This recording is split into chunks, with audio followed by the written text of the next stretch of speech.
Hey everyone, welcome to part 2 of this session review with Ben. We're going to jump right in where we left off. Hope you guys enjoy.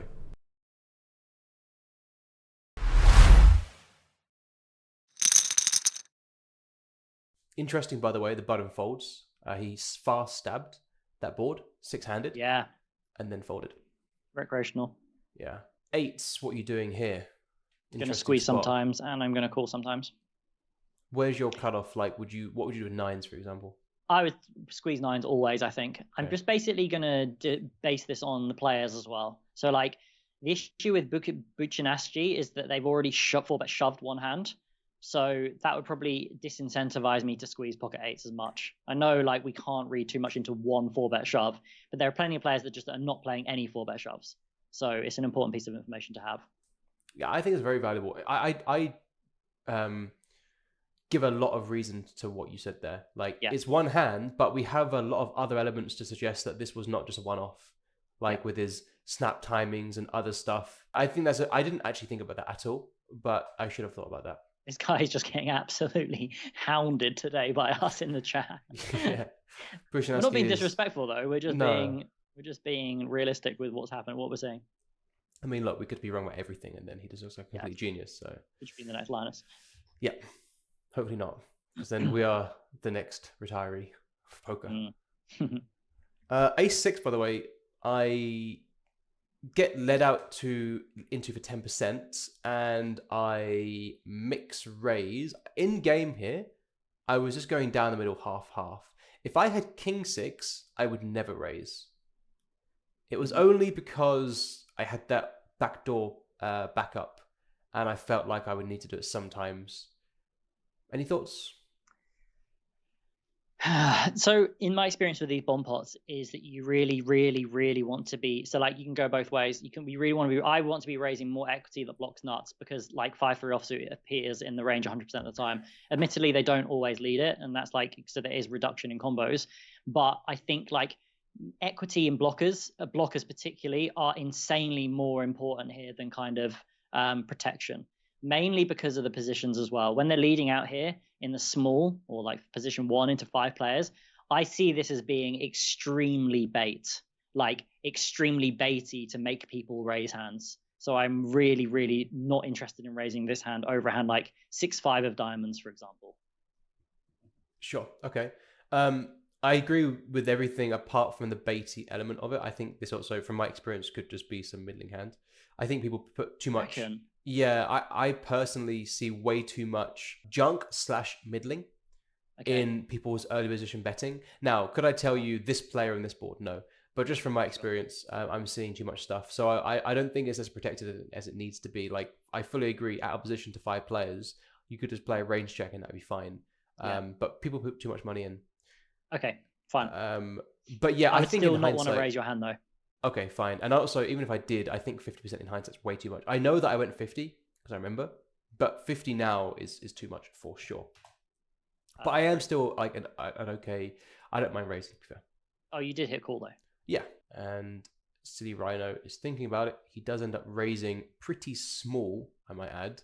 He goes with quarter pot here. We get 5-1. Yeah, I mean, which is noteworthy. If Dissident folds, I'm just going to shove this in. I don't expect Green Dog Shin to have a calling range here. Right. I think you have them dominated nearly always here. I mean, yeah, we'll have 7s sometimes, but they may just fold 7s. And also, Silly Rhino already bet folded the last hand and is short now, so could easily be steaming as well. Yeah, and he also sized down. Last hand he stabbed half pot. Now he's raised quarter. And also, Green Dog Shin can fold 7s, but also he can just fold 9s.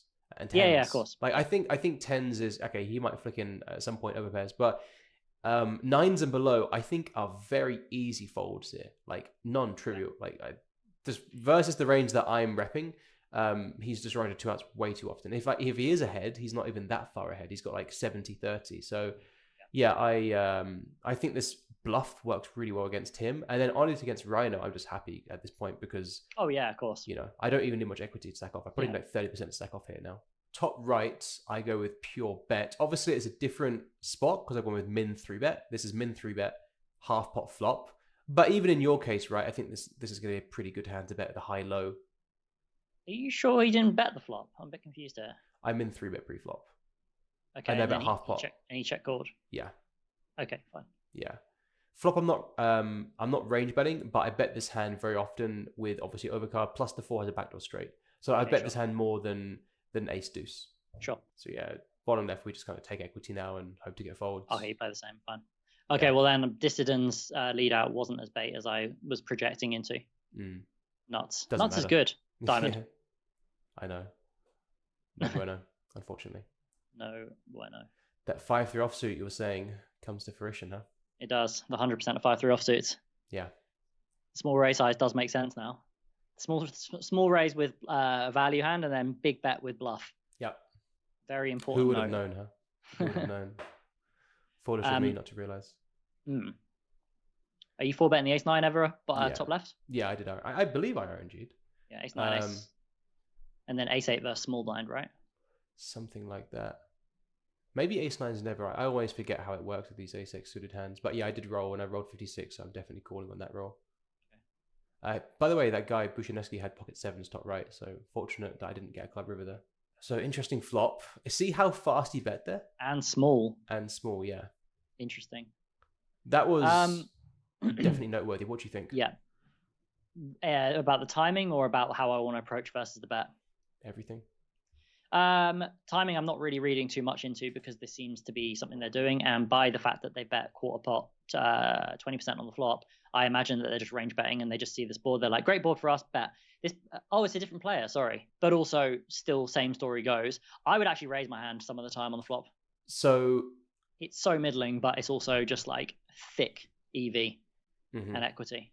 Yeah. So I would raise it sometimes. My thoughts were his quarter or fifth pot, small bet, likely too often. Whether or not it's range, we can't tell, but it's definitely too often. I feel like the small, fast nature of it was going to be betting too much.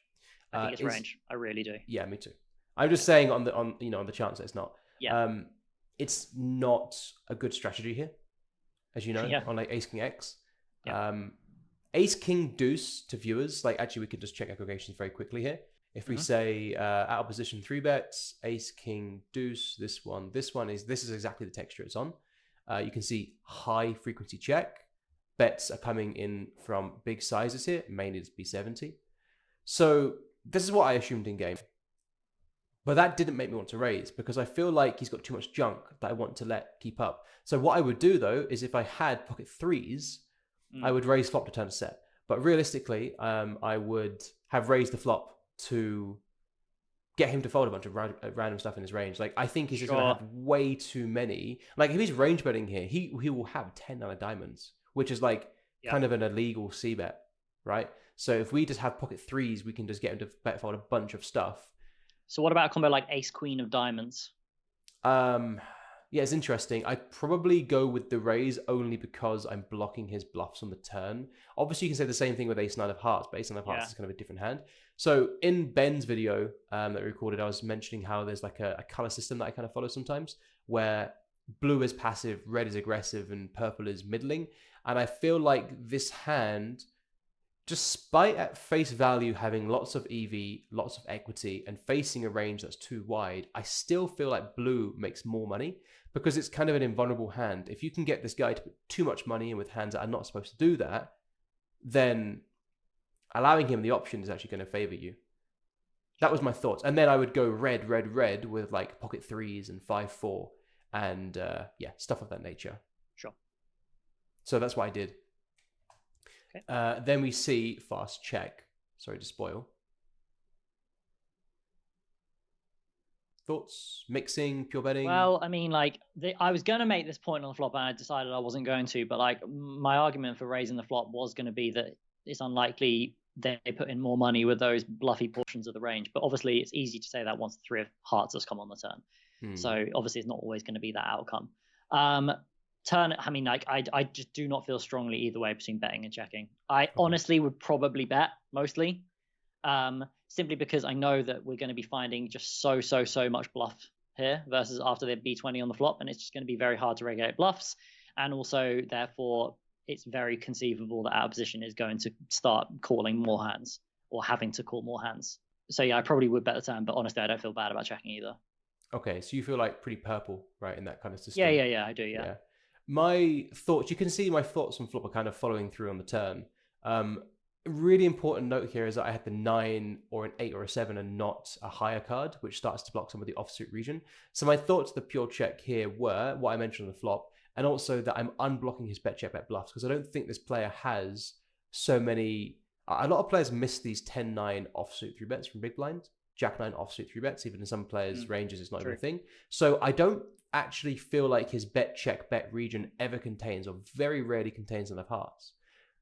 Which then lends me to check because I unblock those bets. Whether they're value or bluffs, that doesn't really matter to me now. So yeah, I checked for that reason, plus all the reasons about him having like too wide of a range, yada yada. And then river, you go 2/3 spot, I'm assuming. Yeah, now I just, I've got this far in the hand. I expect him to fold a lot. What I did end up doing in this hand though is, I don't know if you think this is just like too much thought into it. I opened up a bomb. I opened up the other table against the same player. I didn't realize it was him. And I really felt like if I open up a table and then bet pretty fast, it feels like my decision on the top left was too easy. Yeah, that's a very good point. Although I just wouldn't be, I'd be very careful to read too much into your own process. I mean, look, he might not realize it, but I feel like if he does realize that, oh, he opened a new table while betting the river and he bet pretty quickly, it's like, oh, he had an easy decision. So what I did deliberately here, I wouldn't usually do this. It's only because I opened up the table and it happened to be him. I deliberately time banked to make it look like my decision was actually a little bit harder than what it was. Good. Yeah. So I realized my mistake. I shouldn't have opened it. Funny. As soon as because now in WPN, when you open the table, you can see it's him, right? Like it's not just an unknown player. You can actually see him sitting. True. As soon as I saw his name, I should have just waited to sit. But now I'm time banking to make it look like I didn't have that. Yeah, you know what I mean. 9-6 versus that still supposed recreation. What I did here, by the way, because I wasn't 100% sure, is I checked country tag to kind of like. Oh, really? Yeah. I saw US. I was like, okay, I'm going to still go with my read. I would just call versus a recreational with this hand. Yeah, I just wasn't sure if they were. Like, for example, if I go with country tag and they're Austrian, then I would fold. Okay, sure. Because I haven't got a confirmed read yet. Yeah, I get you. Ace deuce, I bet flop every time, and I bet turn every time. Okay. This is probably... It's definitely too much, but I think it's fine. I should also say, reason why... Okay, flop bet seems okay, but watch his timing. Did you see that? Yeah. Yeah, he called very fast. So my reason for the turn was that he doesn't have a jack enough, and he's got too much stuff that will fold the turn. Yeah. So I think that's leveraging that. Yeah, sure. Pot here, I think it's okay. Like, you could probably go 2/3 as well, but the thing is, if I don't give him that much jacks, and I've got infinite jack, I've literally got every jack in the entire deck here. Yeah, it's true. There's just like an astronomical advantage, and also you could say like not pocket tens, but a strong 10 is worth overbet as well, in my opinion. Yeah, it's just like the widest formation you can be in, a heads up bomb. So yeah, I think pot's fine. Sure. Do get called though. Fast as well. I should just show timing still. Like I bet pot, and he doesn't take much time at all. And then flicks in call, which I still feel like is not too much of a jack in my mind. I agreed. Yeah. We're gonna go for it, are we? Well, I do what you do. I kind of like consider it. I don't. This doesn't mean I'm going for it yet. Okay, sure. I was basically betting the turn with the intention to give up the river, but then when he calls that fast and I get the king of diamonds, I was like, okay, I probably am going to fire through. And I even had the benefit of having like ace of clubs. Oh, that doesn't really matter. But yeah, I did end up firing this one based on timing and river in mind. Yeah. For what it's worth, on the surface, and maybe it's just because I could see you got a bluff, this just seems like a wildly over-bluffed line. Or should I say very, very easy to not stay in line. Yeah. So I think you want to be quite cautious about the people that you're doing this versus, because this is probably like, in bomb pots, like in a lot of spots, people are under bluffing, but I think in this exact situation, heads up on a board that runs out like this, and then with 2 overs to like the 5, it's probably going to be an extraordinarily over-bluffed spot. Yeah. The counter argument to that is, what do we expect to get overcalled by? Sure, that's fine. That's basically why I'm saying it could be okay. Yeah, I agree. It's very easy to overbluff this one. Although the shove is a little bit intimidating. I feel like if it was block flop or like B40, pot turn, 2/3 river, then there could just be an extraordinarily extraordinary amount of bluffs. The shove is a bit like, for example, if I have 6-7 or I don't know 9-4 of hearts, I think a lot of players with 9-4 of hearts in the river might bluff but might not shove. Yeah, true. Potentially, yeah. Trying to rep like a king, you mean? Yeah, or just like not wanting to lose 9. two pots on river. Right. So I thought like that might the overbluffed tendency might be mitigated a little bit by the shove sizing. Sure. A little bit. When I'm bluffing, by the way, I'm not sure how you feel about this, but I always try and envision how I feel. If I feel like I'll be tilted if I get called, it's probably because I didn't like the bluff. But in this case with the ace deuce, I kind of envisioned getting called and still felt like the bluff would be okay. What if he calls 6-5 offsuit? I would still be okay because I didn't think he would call that. It would be like, if I was caring about that, I'd be results oriented. I have to go with what I think, you know. Pocket tens, by the way, top left, I'm going pot check or 2/3 check. Yeah, big bit check is definitely the approach I'm using, and then easy call. Oh, okay. So I folded this. Is that bad? Oh, interesting. Yeah. Maybe we should look at the sim on this one. Well, a couple extra things. Firstly, look at his speed and sizing. And secondly, he's in this bluff catching spot on the other table. You know, earlier I was mentioning about like, I don't want to give away a timing tell when I join the table. Well, he's in a big bluff catching spot, but he took 2 seconds and bet half pot here. Do I really think he's going to find? Because what needs to happen? He needs to find queen 9 of clubs for me to call this in the flop. Yeah. You know what? Now you've said that, it's like a huge factor. It's a good exploit, right? It's a very, very good exploit. I still would call, honestly, because I don't have enough faith in it. But like, it could just be 7-6, you know? So, or it could be deuces, or it could be threes. Like, it could be the intuitive bluffs. But that's not enough. Tens is already very close. That is true. So I don't think the intuitive bluffs are enough in my mind. Like, yes, you're saying the deuces, the threes, 7-6, but okay, if he finds those bluffs only and then finds all the ace X, it's not going to be enough because I think this hand's already very close. And again, like I've just checked this hand. Watch how fast he bets for half pot.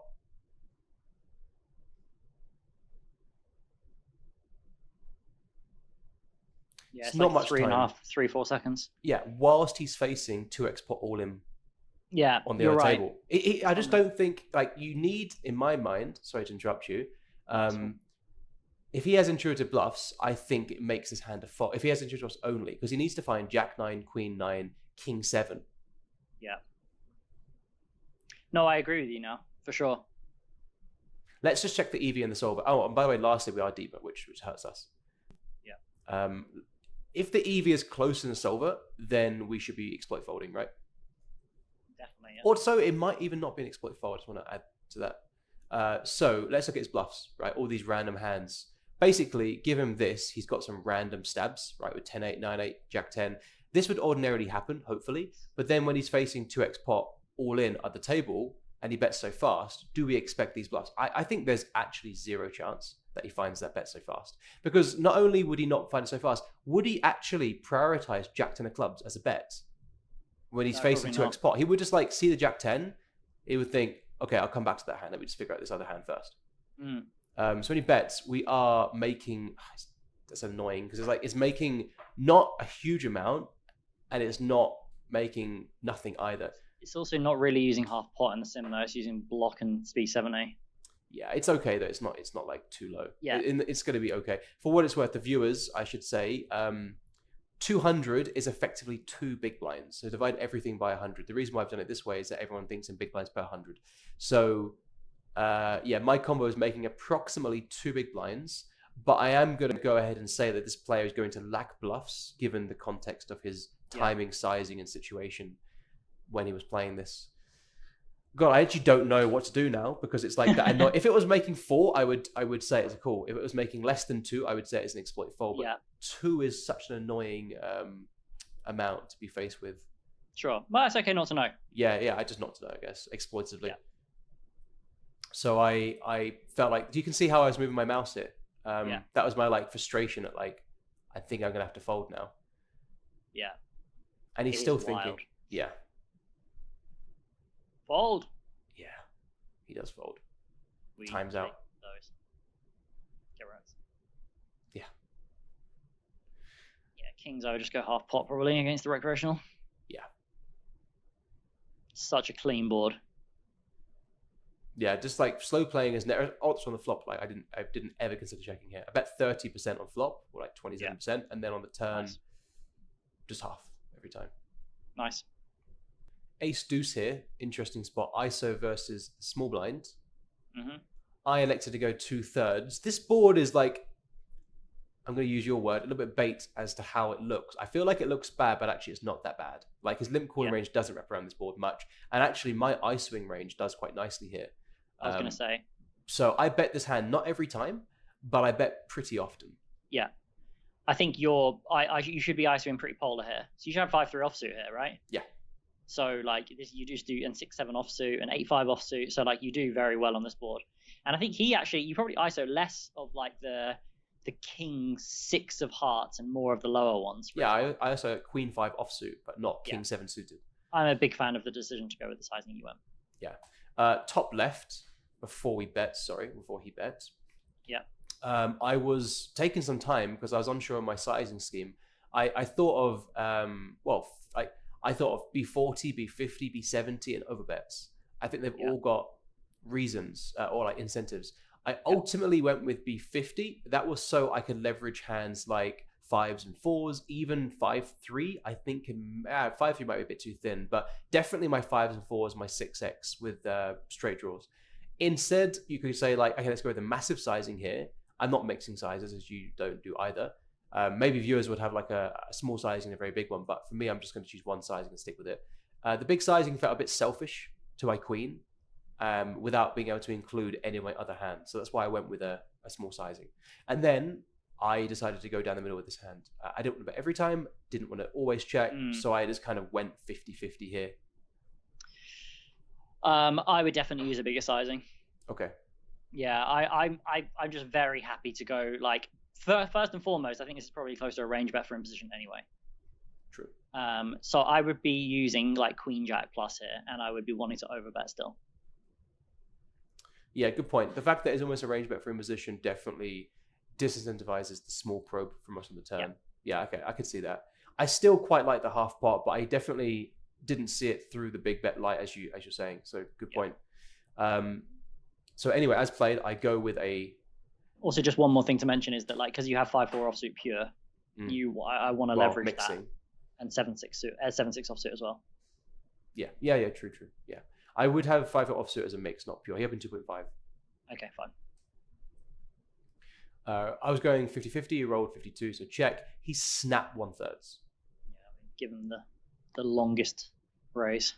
Yeah, I wanted to kind of like in a way call because I know he's not going to call to the raise, but I'm not going to call.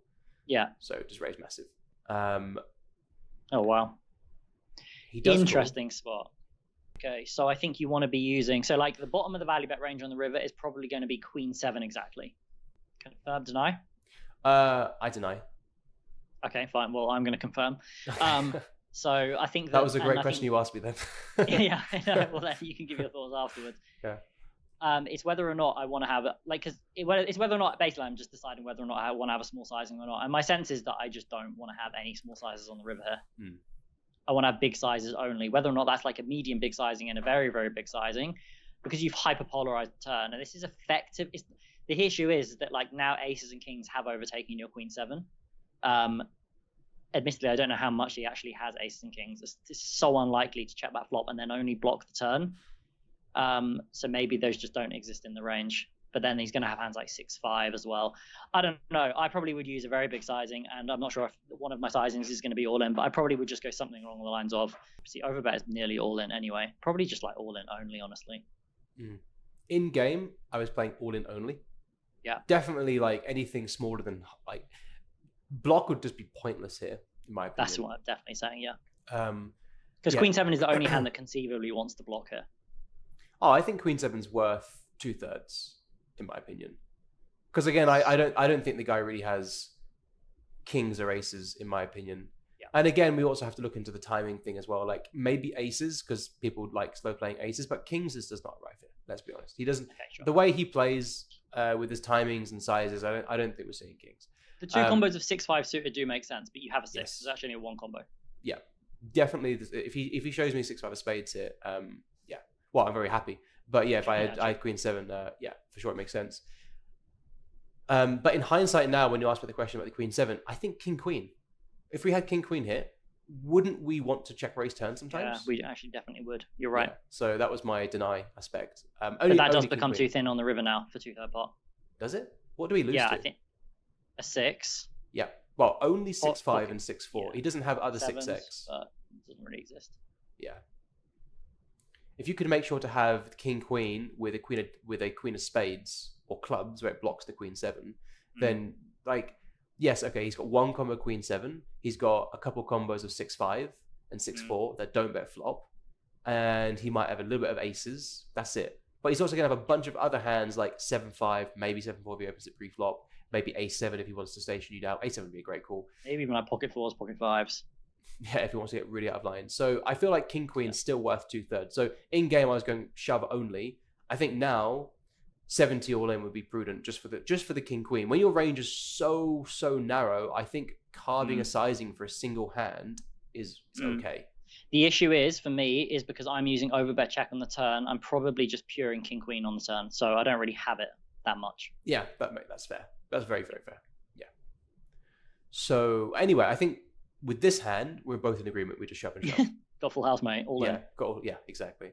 And also, I feel like there's a little bit of a full of shit element with the way the session's been going, like with my aggression. Yeah, I can definitely back that. So like he's seen me probe the turn with king 8, which he probably wasn't expecting. So I just kind of click it in here and hope to make money. I'm so curious to see what he has if he calls. I mean, if he calls, it's just likely to be like a queen. Yeah. Or like, I mean, a bluff catcher. I mean, or a 6. Yeah. Yeah, good catcher. I wasn't really expecting him to get like 2 out of line in this spot. Yeah. King Jack here versus 12. What are you doing? I was doing all options for what it's worth. Yeah, I'm gonna do literally 1/3 of each. Okay, cool. Yeah, I rolled 80, which for me is passive, for you aggressive. Actually, sorry, no. No, versus small blind, I'm gonna. No, I am going to. Yes, ace 10 offsuit, which is half 4-bet, half fold. Yeah. Yeah, exactly. Yeah. To viewers, if you have slightly different charts, don't worry about it. Ben is using the same ranges as us, so like we both know that ace 10 is doing something and king jack's doing something else, but you shouldn't look to take those comments as literal gospel because they're not. Lots of interesting hands, lots of interesting spots. These are why I do love these kind of session reviews that we do. Ben and me do these a lot of these kind of reviews in our own time. Just getting line checks, Ben adding to thoughts that I wouldn't think about in my own, like the queen 7, like extra reason to size up, which is what I didn't do, and then it kind of makes me second guess my game, which is good. Like it's good to have someone question yourself and kind of just make sure that you are on the right track. Ben, anything else to add? No, I think it's good. I think this video is going to be pretty long. I think maybe splitting into 2 parts would be good. I'm also just very looking forward to seeing what you're going to be putting on your YouTube channel, and we will definitely do more of these in the future if that's what people want. So just let us know. Sub to Luke, obviously. And yeah, tell us what you liked and what you didn't like, what you liked more of, what you liked less of. Yeah, well, this will be like one of my early videos on the channel, so if you are interested in more stuff, let me know. Thank you for Ben coming on the show today and giving a lot of very good thoughts and helping me improve my own game. Make sure to check out the socials below for Ben's stuff. He's got Instagram, YouTube, really good blog. So yeah, check him out. Thank you for watching, guys. See you in the next one. Catch you next time.